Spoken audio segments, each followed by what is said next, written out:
This is the first in a series going over the critical learning skills material.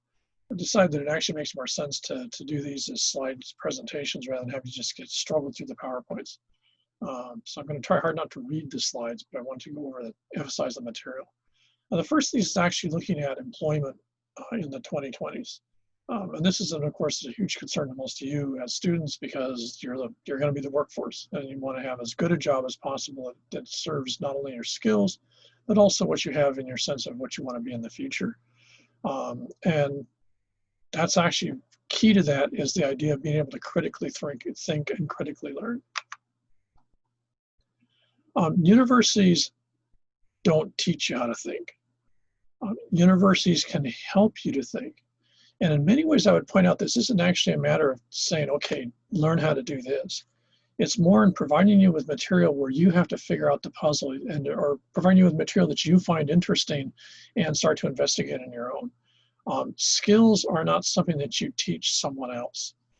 Improving skills or critiquing skills, sure, you can do that. But skills are someone that an individual has to acquire themselves. They have to learn them themselves. They have to improve them themselves. Any of you, whatever you do is recreation, whether it be swimming, whether it be some other sports, whether it be a musical instrument, whatever, you had to learn how to do that. Other people, you could coach you or something like that, but at some point, the bottom line is you do that. One of the problems I think you have to remember is that universities do not teach you how to think. Versus universities can give you guidelines, but you as an individual have to make that happen. I'd seem sort of like a paying give what you pay for universities, but that's what it is. So first off is a summary from some of the top companies. By this I mean the large, both internet-based but also really good paying companies like Google, Amazon, etc. in terms of what they're looking for when they look for employees. And I should point out an increasingly common pattern nowadays is people are not interested in transcripts. They're not interested in even what you say your skill set is. What they're going to look at, they oftentimes call this is how you fit in the organization. What they're really actually testing you is how can you think. And they're going to ask you questions like this. And this is actually taken from Google's recruitment sheet. This is actually they're very clear in terms of what they're going to ask you. And one of the first things that they're going to want to know is, can you deal with abstractions? And if you think about it, especially in the post-COVID world that we exist in right now, whatever was true a year ago isn't necessarily true now. And that what also means is we don't know what's going to be true a year from now. So someone that's very good at doing what they were told to do, which was the same as last year, is not necessarily, in fact, in most cases, not going to be at all successful right now. What you have to be able to do is you have to take a situation that's sort of, say, dropped in your lap. And you have to be able to figure out not only what that was, where it comes from, and then how you're going to make that happen. So one of the huge things that they spend an enormous amount of time looking at is they're asking you questions, and usually this is why they like to do a lot of interviews, is how good are you at self-directed critical thinking? Not someone telling you, I want you to think about this, but on your own, puzzling things through, mulling things over, processing stuff. Can you recognize and analyze patterns? When you see 6 different things occurring, do you see a pattern between what maybe is triggering those events, and are they related to each other? And if so, or if not, then what do you see going on there? Can you discover why something is happening? Can you make connections between things happening at this situation and things happening in another situation? What is the connection between those? Are they related? Are they somehow connected, or are they entirely, totally separate? This is a huge part of modern business. Business is changing dramatically, literally as we speak, both the public and private sectors. And this is a big part of it. Being able to do this critically and successfully is one of the main ways to guarantee, one, that you get a job you like, and 2, a job that pays well. When you're looking at a problem or situation, do you look at it in isolation? If you've got something you're supposed to fix, do you only look at it in terms of fixing that? Or do you rather look at it, well, why did it break in the first place? And how do I make sure it doesn't break again? If you only look at an event in terms of isolation, you're going to have a really hard time becoming, successful in a career occupation setting, because companies don't need data. And to be honest, more and more that's becoming automated. Automation is very good at fixing things that go wrong. Automation is incredibly bad at figuring out why something went wrong and keeping it from happening again. So this is what we call a systems approach. Do you see events in isolation, or do you see them as part of patterns or in a context? That's one of the main advantages that people have over artificial intelligence, for example. Do you see relationships between ideas, concepts that people have, information that comes across to you? And for example, in the academic world, do you see value in something taught in one course in one discipline and something in another course in another discipline? Or are you channeled into one thing? Um, being entirely tied into one thing, especially if it's a skill set, is a real bad idea if you want to remain employable in the future. Being able to move and understand how things work in terms of where they're interesting to you, regardless of what discipline or technically a part of, is real key for you developing the type of future work environment that you want to have for yourself.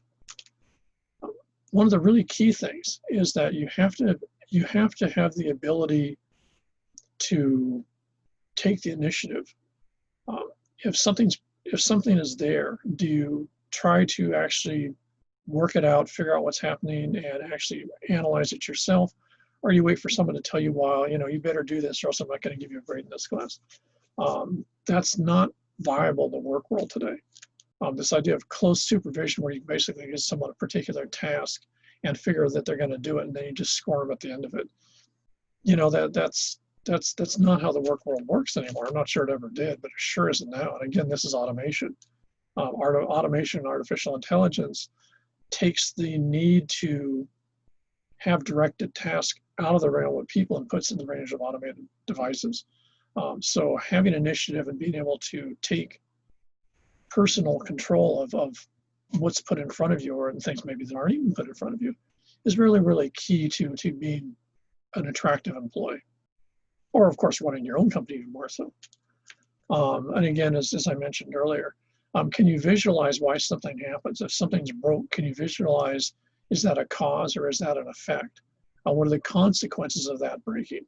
How is that perpetuated or how is that modified, or how do you, somehow deal with it, or maybe not fix it, but how do you shift that situation? And one of the really hard parts about this is you end up with complex problems that are not subject to simple resolution. Replacing part A, if replacing part A doesn't fix something and doesn't finish that problem, do you just sort of stop and then wait for someone else or go to YouTube to find an answer? Or do you work it through on your own? Employers want people that are willing to struggle through frustrations and irritations and setbacks to gain a goal. They're not going to want a handhold, and they're certainly not going to want someone who's just going to passively wait and then text someone else and say, what do you want me to do now? They're just going to give you a pink slip. They don't need people like that. And they're not going to be interested in hiring people like that. Because again, that's the type of job that automation is going to solve. That's, if you're going to compete with an automated system, you're going to be toast. Do you have the training and skills to actually work with others? And the key thing here is you don't have to like other people. You don't have to get along with other people. But can you communicate with them? Can you say, okay, this is what I see the problem is. This is what I see as potential solutions, or maybe what's causing the problem. What do you think? Can you integrate others' thinking and opinions into what you're doing and try to come up with a solution? And of course, this is oftentimes very difficult because people can have very strong opinions about something. And oftentimes hold to those opinions and to a great amount of tenacity. And yet trying to not only use that and not get hung up on, say, the personality of who's presenting the opinion, but then also try to manipulate or change their view of the situation to come to some sort of consensus about what's actually going on is a huge part of what companies want. Many corporations now basically put people into basically task groups, whereas a group of people work on a particular problem or something like that the company wants solved or fixed or remedied or something. And they're people from different directions, different backgrounds, different interests. So they have to work together. They don't have to be friends. They don't even have to like each other, but they have to be able to accept each other's input and process and then come up with a better solution than any individual would have. Notice how all this is basically sort of harping on the idea that there's a difference between knowledge and learning versus memorizing and skill training. Memorizing skill training was, I hate to say it, a large part of what you went through in your elementary and secondary careers. And there's a fair number of university courses that are also sort of skill-based. That again is shrinking radically. It's not a particularly good use of human intellectual effort to deal with skill training. And so what you want to think of skills that you acquire, things that you learn how to do. You want to basically see that as an example, or if you would, evidence, proof that you have aptitude and the willingness to learn and spend the time learning skills. So it isn't so much the skill you've learned, it's the process of learning how to acquire skills, and how to learn how to understand new ideas and new ways of thinking, new ways of doing stuff. And the reason for this, very simply, is that a lot of skill training is out of date within a couple of years. If you're ever involved in computer programming, you realize very, very quickly that what you learned 2 or 3 years ago is not where it's at now. Anyone involved in graphic arts, the same thing. You're going to see this more and more again as automation permeates the workplace, again, especially in the medical field. You're going to see a lot of specialized skill training that's basically going to be taken over by automated systems or new sensing systems, which basically mean that someone that knows how to do X and that's all they know how to do is going to be desperately looking for work, and suddenly you don't need that skill set anymore. There's now a device that can do it instead of a person. And so knowing how to use your brain and knowing how to learn is going to allow you to both acquire new skills and also you to basically acquire and keep the jobs or develop the jobs that you want to have. The critical thinking skills, or critical thinking as a skill, has to be developed as a habit. Habits are an interesting thing. It's a whole branch of psychology that deals nothing with the idea of habit formation, habitual behaviors. I mean, you hear the word all the time. But the key thing about this is that habits both are unintentionally acquired. I will see this in one of the later ones when we're talking, for example, the use of social media. But also, on the other hand, you can actually build habits. It's very difficult to do. To train yourself to use a particular set of thought processes so that they become almost automatic when something's presented to you is building a critical thinking habit. But you have to have that habit in place so when you're in the workplace, you don't have to go back and think about the process. It's going to be too late. You have to be able to almost automatically respond with basically intellectually dealing with the situation at hand and figuring out what's going on. So here's the sort of list of things that you have to know to have a critical thinking habit. First, when someone's presenting something to you, I don't care whether it's a proposal, an idea, something you're watching on YouTube, whatever, you have to be able to accurately identify what are the key purposes and goals of this thing. Now that can also include what is being presented, why it's being presented, what's the agenda to it, and also what do you need to know to understand or make sense of what's being presented. Secondly, you have to then figure out, well, where am I going to find this other information? What do I need to know and where is it? And then, of course, you have to go and acquire it. Third, you have to notice when someone's presenting something. This could be something as simple as a YouTube how-to video. You know, at some point, if you think about it, you're dealing with videos all the time anyways, you probably post videos of your own. People spend time and effort to do these things. They don't sort of pop and fall off of trees. So therefore, when someone goes to the trouble to make a video about something, what's their agenda?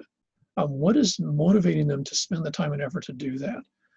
So what are the assumptions also underlying why they did the video? If they're presenting a particular point of view of something, what is the assumptions that are behind that presentation?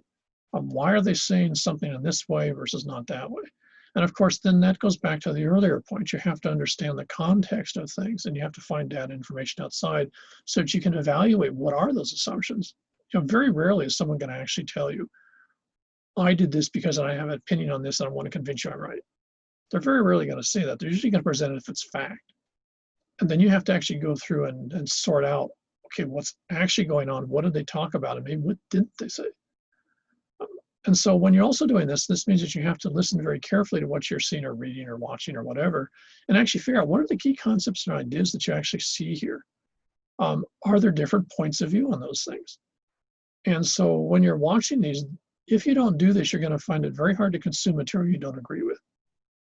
If you do understand this concept, then it's relatively easy. You don't like it, but it's relatively easy to understand and consume material that you don't necessarily agree with at all. But you can consume it because you can understand where they're coming from and you understand what it is they want to say. At the end of it, you might go, well, I think they're idiots. But nonetheless, you have at least consumed that and you have made a judgment based on information versus just someone's opinion. Unfortunately, terrifyingly, maybe someone else's. So here's the checklist. if something's been presented to you, I don't care what's a political argument, a new proposal for your company, maybe a merger plan that you have, or maybe a new idea that someone wants you to get investing in, or I don't know, or a new job you should take. What you always want to do is you want to follow this checklist. What if this thing's being presented? How clear is it? If you're going to pack up and leave here and move somewhere else, is what they're telling you you're going to get out of it really clearly defined? Is it very clearly stated? Are all the details there? Or is it really vague? Well, this would be a real good career move. I mean, that's a terrifying concept if you're going to pack up and leave. Accuracy is what this, we'll say, person is presenting. You know, you should move to, I don't know, Guatemala because this would be a great career move. Is that actually accurate in terms of what they're presenting you're going to get out of it? Has it been very selectively picked so it makes it sound a lot better than it actually is? Are there actual distortions? Are they actually making stuff up? How precise is it? Is it very specific? Your new job will entail this. You're going to have to do that. When you move, you're going to have to live X. Or is it really vague? Well, this new job, you know, it's going to be really different. You know, what does that mean? Is it relevance? Is this presentation actually tied to what it says it is? Or is it just sort of vaguely related to? You see this with a lot of advertising content. If you think of a car ad, if you buy this car, you're going to drive around in a happy state of ecstasy, driving around in fantasy CG environments that have nothing to do with the car. They surely don't mention traffic. So the relevance of the presentation has nothing to do with what it is that they're trying to get you to buy. And depth, very frequently, especially in today's world, especially in our social media driven world, we see things in very short, very finite, you know, little snippets of information, oftentimes less than 20 seconds long. If you're going to make decisions about your world, your future, your job, your life, you need to have depth to it. And if someone's arguing that you should do something or not do something, does that argument actually have depth to it? Does it actually express the complexity of what they're actually talking about? Or have they made it sound really, really simple? Breadth. If someone's presenting, again, if they want you to change careers or change jobs or move someplace, are they presenting alternative points of view? Are they saying, well, you know, this job in Guatemala has this. There's a job sort of like it that would be in Tahiti, but it's not quite the same, and da-da-da-da-da, or you could stay here in Hawaii, and here's da-da-da-da-da. If they say, oh, there's no alternatives, you've got to move to Guatemala, then run. Because there's no breadth to that, which means that they're trying to sell you or make a selective argument about there. It's not. Critical thinking should pop up, a little red light should flash in your head. Logic. This is one of the most tricky parts of it. This is where critical thinking really kicks in. If they're arguing stuff, very frequently people bring in evidence that really has nothing to do with what the argument is. And so one of the things you have to look at is, are the parts that are being brought up, is the evidence, for example, for that you should do something, does that evidence actually fit what it is that they want you to do? And do all the pieces, are they consistent? Do all these pieces actually link to each other? It's just sort of stuff that was thrown in a box together because they want to justify an argument. Significance. Does this particular proposal or this particular job recommendation, does it actually address all the aspects of the issue, or is it just sort of gloss over, skip over the parts that would make you hesitant or not like it, and amplify the parts that sound really attractive?